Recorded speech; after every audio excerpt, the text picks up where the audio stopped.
Hi students, आज हम लोग कोऑर्डिनेशन कंपाउंड चैप्टर जो कि बोर्ड में 5 मार्क्स के लिए पूछा जाएगा, इसके कुछ बेसिक टर्म्स देखने की कोशिश करते हैं यहाँ पे। तो ये कोऑर्डिनेशन कंपाउंड के एग्जाम्पल्स है बच्चे लोग, आप देख सकते हो K4FeCN 6 टाइम्स, जो कि होता है पोटेशियम फेरोसाइनाइड, है ना। तो आप देख सकते हो कि एक स्क्वायर ब्रैकेट दिख रहा है और स्क्वायर ब्रैकेट के बाहर आपको एक और मॉलिक्यूल मतलब एक आयन दिख रहा है, राइट।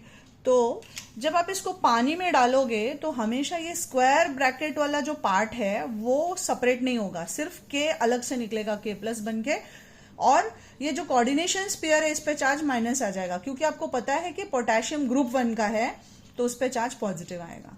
बिल्कुल ऐसा ही जब ये मैं इसको लूंगी मैं, तो यहाँ पे स्फीयर पे चार्ज पॉजिटिव आएगा, क्योंकि आपको पता है सल्फेट एक एसिडिक रेडिकल है, और यहाँ पे जो स्फीयर है इस पे कोई चार्ज नहीं है, राइट। तो सबसे पहले हम इसके बेसिक टर्म्स को समझते हैं। कोऑर्डिनेशन स्फीयर क्या होता है? ये जो स्क्वायर ब्रैकेट वाला पार्ट है इसे हम कोऑर्डिनेशन स्फीयर बोलते हैं। इसमें जो स्क्वायर ब्रैकेट में जो सबसे पहला एलिमेंट लिखा होगा वो होगा आपका सेंट्रल मेटल एटम या फिर सेंट्रल मेटल आयन, राइट। और उसके बाद जितने भी बचे हुए हैं उनको हम बोलते हैं लिगैंड्स। आप लिगैंड बोलो, लाइगैंड बोलो, जो भी बोलते होगे, वो बचे हुए सब हैं, राइट। तो आपका कोऑर्डिनेशन स्फीयर चाहे पहले हो चाहे बाद में हो, सबसे पहले कोऑर्डिनेशन स्फीयर मतलब स्क्वायर ब्रैकेट के अंदर जो सबसे पहला लिखा जाता है उसे हम बोलेंगे सेंट्रल मेटल एटम, राइट। तो what is coordination sphere? Central metal atom और उससे लगे हुए लिगैंड्स को साथ में हम स्क्वायर ब्रैकेट्स में एनक्लोज करते हैं, उसे हम कोऑर्डिनेशन स्फीयर बोलते हैं।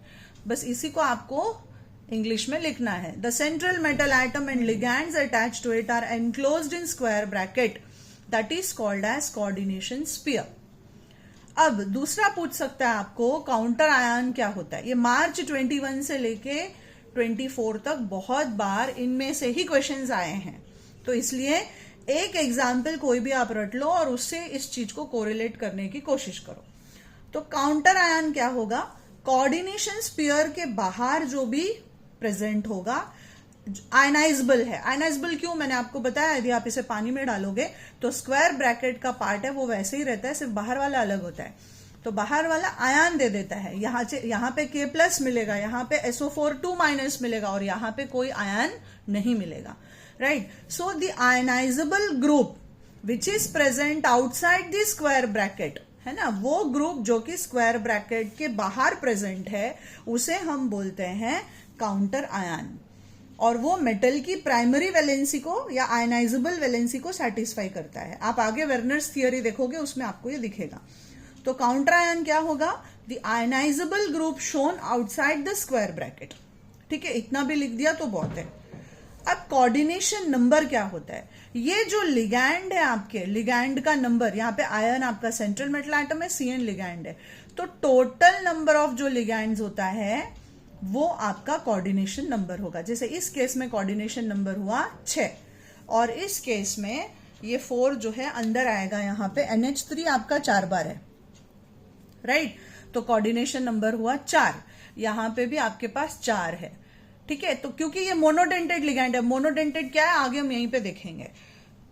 अब कोऑर्डिनेशन नंबर क्या हुआ बच्चे लोग? The coordination number of a metal ion in a complex, it is the number of ligand donor atoms directly attached to it और the number of electron pairs involved in coordinate bond, है ना। तो हम बोलेंगे the total number of ligands which donate electron pair to the central metal atom is called as its coordination number, right। अब आता है complexes के types. Complex हो सकता है कैटायनिक कॉम्प्लेक्स, एनायनिक कॉम्प्लेक्स या फिर न्यूट्रल कॉम्प्लेक्स, राइट। अब देखो कैटायनिक कॉम्प्लेक्स क्या होता है? यदि कोऑर्डिनेशन कंपाउंड पे चार्ज पॉजिटिव आ जाए, है ना। अब मैं जरूरी नहीं है कि आपको हर बार पॉजिटिव में देगा, जैसे ये ले लिया आपने, यहाँ पे अंडरस्टूड है कि ये काउंटर आयन नेगेटिव है, मतलब इस पे प्लस आने वाला है, तो ये भी आपका कैटायनिक कॉम्प्लेक्स हो गया। Anionic complex, if the coordination sphere carries a negative charge, if the coordination sphere has a negative charge, तो इसे हम क्या बोलेंगे, एनायनिक कॉम्प्लेक्स। जैसे ले लिया मैंने यहाँ पे NiCN4 टाइम्स 2- ले लिया, राइट। तो ये हो गया मेरा एनायनिक कॉम्प्लेक्स। अब जरूरी नहीं है कि यही रहे, अब यहाँ पे मैंने लिया है K4FeCN6 टाइम्स। इधर भी मैंने आपको बताया कि ये K+ दे सकता है तो FeCN पे माइनस आएगा, तो ये हो गया आपका एनायनिक कॉम्प्लेक्स। तो डायरेक्टली आप, जरूरी नहीं कि आपको हर बार चार्ज दे, चार्ज नहीं दिया जाए तो भी कॉम्प्लेक्स को डिसोसिएट करके आपको चेक करना है। और तीसरा हो गया मेरा न्यूट्रल कॉम्प्लेक्सेस। यदि कोऑर्डिनेशन स्फीयर के पास कोई चार्ज नहीं है, मतलब वो न्यूट्रल है, जैसे मैंने ले लिया यहाँ पे PtNH3 twice Cl2, है ना। If the coordination sphere has no charge, जैसे ऊपर भी मैंने एक एग्जांपल लिया बच्चे लोग, you can see here NiCO4, इसके ऊपर कोई चार्ज नहीं है। सो कैटायनिक कॉम्प्लेक्स क्या हुआ, coordination sphere having a positive charge, anionic having a negative charge, और neutral complex which has no charge, right. अब देखते हैं लिगैंड्स क्या होता है या लाइगैंड्स क्या होता है। लाइगैंड वो होता है जो या तो नेगेटिवली चार्ज हो, जैसे यहाँ पे पहले एग्जांपल में मेरा लाइगैंड क्या हुआ, Cn-, ठीक है। यहाँ पे अमाइन, ठीक है, इसको अमोनिया बोलते हो बट कोऑर्डिनेशन केमिस्ट्री में इसको अमाइन बोलते हैं। और यहाँ CO को हम क्या बोलेंगे, कार्बोनिल। तो लिगैंड्स जो होते हैं वो या तो नेगेटिवली चार्ज्ड एनायंस होंगे या फिर न्यूट्रल मॉलिक्यूल होंगे जो कि सेंट्रल मेटल एटम को इलेक्ट्रॉन पेयर डोनेट करते हैं through coordinate bond. So what are ligands children, they are negatively charged ions or neutral molecules that donate electron pair to the central metal atom through coordinate bond. अब वो कितने electron pair देंगे उसके basis पे हो सकता है monodentate, polydentate और एक है एम्बीडेंटेट लिगैंड्स, ठीक है। अब मोनोडेंटेट मतलब डेंट का मतलब होता है टूथ, जैसे एक दांत का एक ही पॉइंट ऑफ अटैचमेंट होता है, वैसे एक लिगैंड जो है वो एक ही पॉइंट से इलेक्ट्रॉन पेयर डोनेट करेगा। जैसे मान लो मैंने ये वाला एग्जांपल ले लिया, मेरे पास क्या प्रेजेंट है, आयन, ठीक है। अब मेरे पास टोटल 6 साइनाइड हो गए बच्चे लोग, तो 6 साइनाइड जो है 6 अलग अलग पॉइंट से इलेक्ट्रॉन पेयर डोनेट करेंगे, किसको, आयन को। तो Cn पे एक ही इलेक्ट्रॉन पेयर है, Cn-, राइट। तो ये जो है हमारा यूनिडेंटेट लिगैंड हो गया। खैर ये एम्बिडेंटेट में भी आता है, आगे देखेंगे कैसे। तो यहां मैंने एग्जांपल दिया है Cl-, तो ये नेगेटिवली चार्ज्ड एनायन हो गया, Br-, OH-, SH-।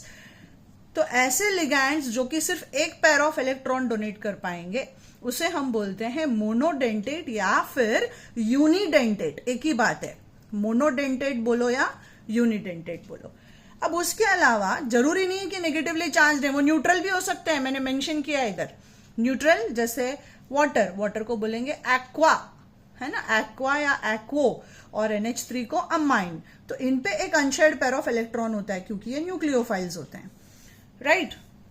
अब polydentate, if a ligand can donate 2 or more electron pairs, जैसे मोनोडेंटेट क्या हुआ, the ligand that can donate only 1 electron pair to the central metal atom.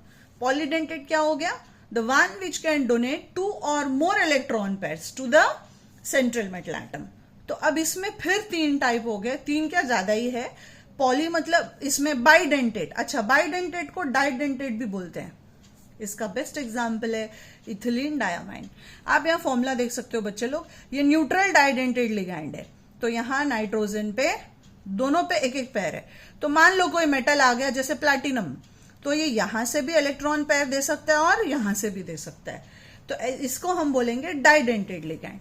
वैसे ऑक्सलेटो ये चार्ज्ड डाइडेंटेट लिगैंड है क्योंकि ये 2 नेगेटिव चार्जेस हैं, राइट। तो ये दोनों पॉइंट से किसी भी मेटल को इलेक्ट्रॉन पेयर दे सकता है। ऐसे ही यदि बोले ट्राइडेंटेट, टेट्राडेंटेट, पेंटाडेंटेट, हमारे सिलेबस में उतना ज्यादा, मतलब जेई में आपको करना है और नीट में करना है बट बोर्ड्स में नहीं है। सो ट्राइडेंटेट का एग्जांपल है डाइइथिलीन ट्राइअमाइन, और हेक्साडेंटेट मतलब 6 अलग अलग पॉइंट से वो इलेक्ट्रॉन पेयर डोनेट करता है to the central metal atom. अब इसका फॉर्मूला यदि एग्जाम में पूछा या फिर आप समझना चाहते हो इसको, ये देखो ये इथिलीन डायमाइन है बच्चे लोग, तो बिल्कुल ऐसा ही इथिलीन डायमाइन जैसा ले लो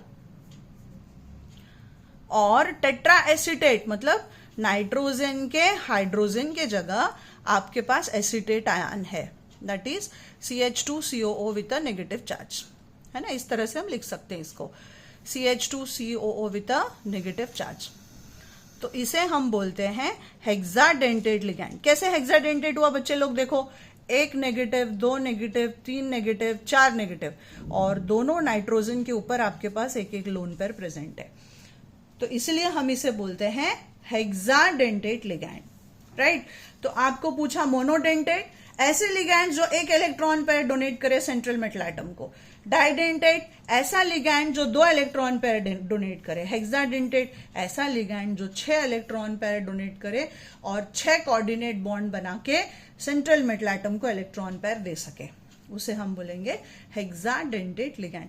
ये कॉम्प्लेक्सोमेट्रिक टाइट्रेशंस में यूज होता है, ये एक एप्लीकेशन हो गया आपका, ठीक है। अब कॉम्प्लेक्सेस के और 2 टाइप है based on the variation in ligands, जो यहां पे आप देख सकते हो मैंने दिया है, homoleptic complexes and heteroleptic complexes. What do I mean by that, देखो ये 2 एग्जाम्पल देखो बच्चे लोग होमो हेटेरो का। मैंने लिया है CONH3 6 टाइम्स, तो यहां मेरा सेंट्रल मेटल एटम क्या है, कोबाल्ट, और लिगैंड क्या है, NH3। होमो मीन्स सेम, ऐसा कोऑर्डिनेशन कंपाउंड जिसमें सिर्फ एक ही तरह के लिगैंड सेंट्रल मेटल एटम से लगे हुए हैं, उसे हम बोलेंगे होमोलेप्टिक कॉम्प्लेक्सेस। आप याद रखना, होमो मतलब सेम, लेप्टिक मतलब लिगैंड्स, सो होमोलेप्टिक कॉम्प्लेक्सेस।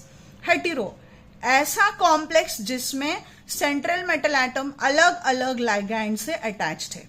जैसे देखो मैंने इसी में क्या किया, 6 में से 4 ही अमोनिया रखा मैंने और 2 क्लोरीन डाल दिया। तो आप ये लिख सकते हो या फिर ये लिख सकते हो, आपको जो इजी लगे। मैंने 2 एग्जाम्पल दिया है बच्चे लोग, so you can take any one you like. So how will you define it, the complexes in which the metal is bound to only one type of ligand, एक ही जैसे लिगैंड्स है सबके सब, तो उसे हम बोलेंगे होमोलेप्टिक कॉम्प्लेक्सेस। और यदि हमारे पास अलग अलग लिगैंड सेंट्रल मेटल एटम से अटैच्ड होंगे, that is the complex in which the metal ion is surrounded by more than one type of ligand, then you call it as heteroleptic complex, right? So these are the basic terms involved in coordination compounds. Further you will see videos based on 2-3 important questions still.